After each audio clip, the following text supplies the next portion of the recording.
Stay down till you come up is a phrase that we hear all the time, and we often ignore the truth behind that statement. What's up, y'all?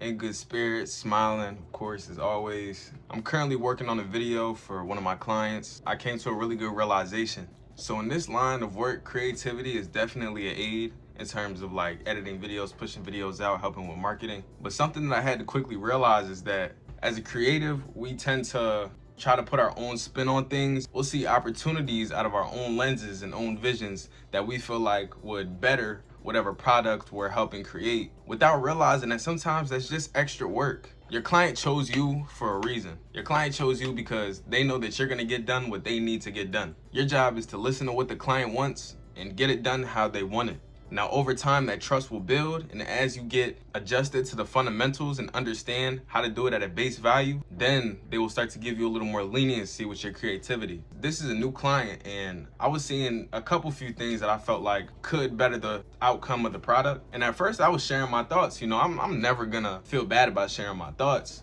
But I had to step back for a second and understand that the client wants things done the way the client wants things done. And you will get way more productivity and build way more trust just doing it how the client wants to do it instead of going around trying to figure it out your own way. And yeah, it might be tough. You got that little itch that's like, oh, I know this is gonna be better. I know I can do it this way. I know I can use this app. But we have to start being okay with being uncomfortable. You have to first build that trust and build that foundation and connection with your client. Most people are not immediately looking for you to try and better their processes, because at the end of the day, that looks like you're telling them that what they're doing isn't right, that what they're doing isn't effective. Remember, this is all a learning process. The reason that we're picking up clients, doing these jobs, giving our service is so that we can put ourselves in a position where we're the boss, we're the leader. We no longer take orders, we give them.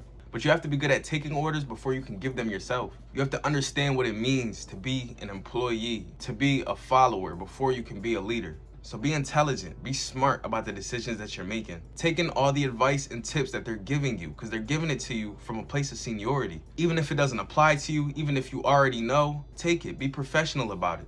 Because the best leaders were the best followers. The best bosses come from people who were the best employees. The best shot callers come from people who know how to take orders because they understand what it means to be that person on the bottom of that ladder. If you have a client, your first objective is to meet every standard they ask of you, whether you like it or not. Because it's not about what you like. They don't trust you to do your own thing, and that's perfectly fine, because at the end of the day, you chose to pick up that client. You chose to render your service. In order to build trust, that relationship has to build off of the foundation that your client put in place. And that should be the first step. Exceed expectations, get things done on time, be punctual, be professional. Everything else will come naturally. Once you start getting into a groove of doing what your client wants, it all becomes super easy. And that's honestly what you should be striving for. Get that baseline of understanding for what your client wants, and then you can go and aid them. Now, if you're really adamant on my client is gonna want this is gonna help my client make sales, send them what they want,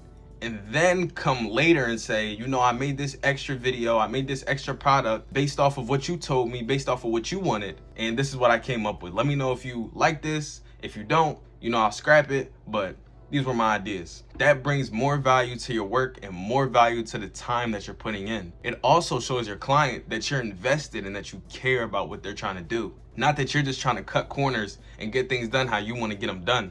People can't read your mind. And so if your job is to do something for somebody, do what you have to do first. And if you feel like taking that extra step, then go take that extra step. If you feel like, oh, that's too much time, but later on I may want to add my own creative processes into it, then you just gotta suck it up one day and say, I'm willing to put in this extra work in order to show what I can do. That's exceeding the norm. Another tip I say is do more than what's expected of you. If your client wants 3 videos a day, shoot out 5 videos a day, even 4 videos a day. That shows that you care not only about the product, but about bettering their brand. Yo, you know who it is, Somori. What's up, y'all? Y'all will start to see him a lot very soon. Right now, I just have a few videos that I make just on the spot, but soon enough, we're gonna start really calculating and planning our videos, getting really in depth into what we're doing. So yeah, this is a really short video. I just wanted to get a few tips in there. I'm about to get back to work.